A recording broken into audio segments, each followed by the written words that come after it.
Bom dia, pessoal! Nós temos vistos aí ao longo das aulas de literatura, os tipos da narrativa, os elementos da narrativa, e hoje nós vamos ficar aí com o texto literário e não literário, ok? Para trabalhar a diferença e conhecimentos aí entre textos, ok?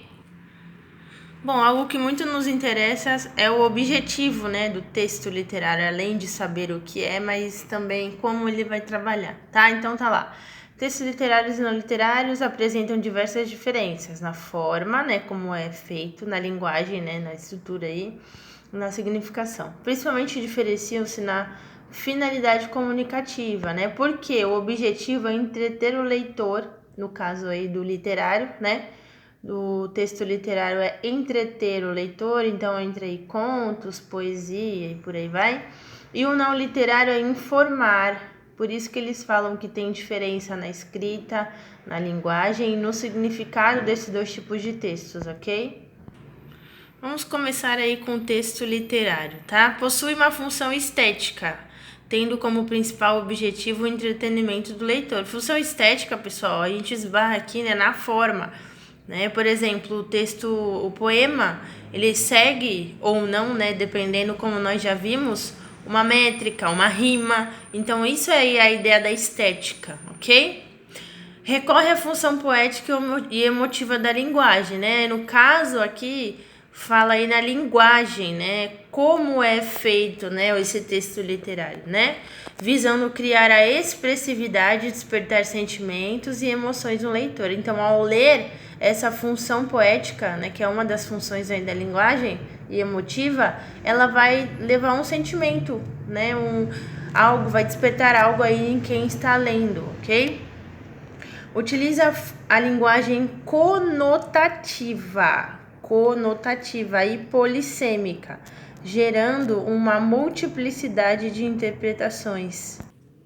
Lembrando, né, linguagem conotativa é aquela que vai expressar várias interpretações, tá? Não uma única e de maneira tão explícita, tá? Ela vai dar a ideia de várias interpretações aí no sentido conotativo, né? Não é no denotativo, que é no sentido literal, aquilo e acabou, não. A linguagem conotativa e polissêmica é em que eu tenho dentro de um único texto, eu tenho várias interpretações de um único texto ou de um único livro ou de um único poema. Essa é a linguagem conotativa e polissêmica, tá? Essas várias interpretações, várias ideias aí. Há uma reflexão sobre a realidade, que leva à recriação pessoal e subjetiva. Se é conotativo, é subjetivo, né? Não é objetivo, né? Então, uma reflexão, o texto literário, ele leva durante a leitura que nós recriemos algo pessoal e veja a realidade de maneira subjetiva, que a gente reflita, só que não de uma maneira tão objetiva, né? Por isso da conotativa e polissemia, tá? Utiliza figuras de linguagem e outros recursos estilísticos apresentado simbologia, beleza, musicalidade, harmonia, né? Então, o poema que nós já vimos aí é um excelente exemplo, tá, de texto literário. Ele tem como função entreter o leitor, usando aí uma linguagem poética e emotiva, despertando sentimentos, né?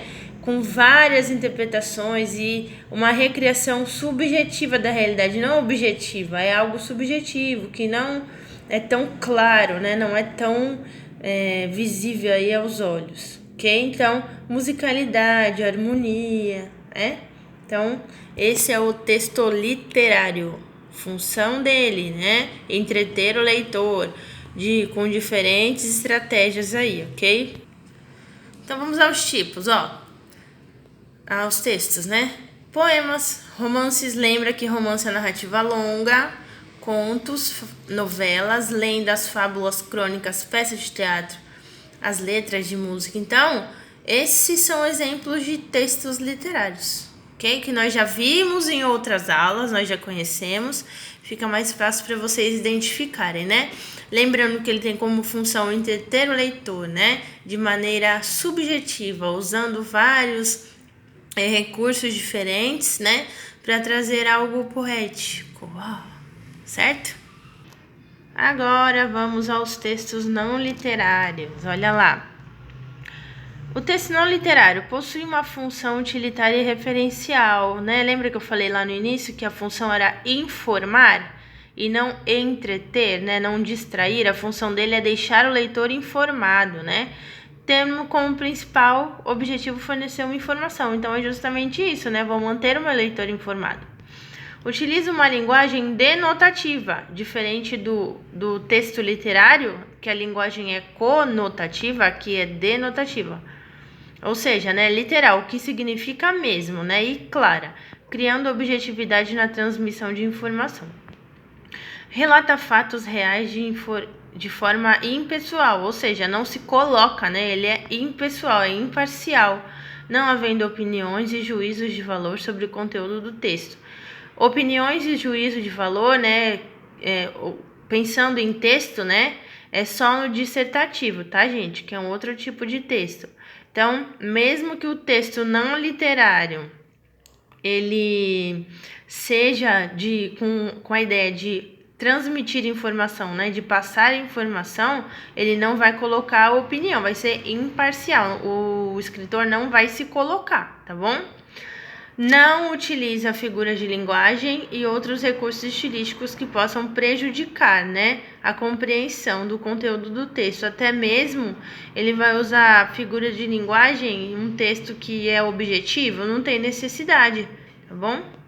Então, exemplo aí de textos não literários. Notícias, reportagens, entrevistas, cartas, né, comerciais ou não, artigos científicos, livros que nós utilizamos, livros didáticos, certo? Os livros, né, que nós utilizamos aí em sala de aula, os manuais de instrução, dicionários é um exemplo de texto não literário, né, conhecimento, informação para o leitor. As enciclopédias aí que, né, antigamente nós, ao invés do Google, nós utilizávamos as enciclopédias, abríamos lá o livro e procurávamos os conceitos. As receitas culinárias, as guias de beleza que nós vemos aí e alguns produtos e as bulas de remédios, ok, pessoal? Esse é o texto não literário, ok?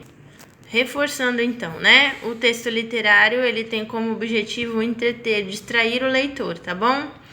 E o texto não literário, ele visa informar, ok? Cada um com a sua ideia, né? O literário a gente vê aí a linguagem conotativa e polissêmica, várias interpretações de um mesmo texto ou poema. E o não literário, né, nós temos aí a linguagem denotativa e claro, objetiva, sem informação, que ela seja objetiva, né, não fique utilizando aí de instrumentos para dificultar a interpretação do leitor, tá bom? Essa é a nossa aula. Exercício, nós vamos observar aí alguns trechos de poemas ou outros textos para identificar qual é qual, ok, pessoal? Muito obrigada e vamos nessa.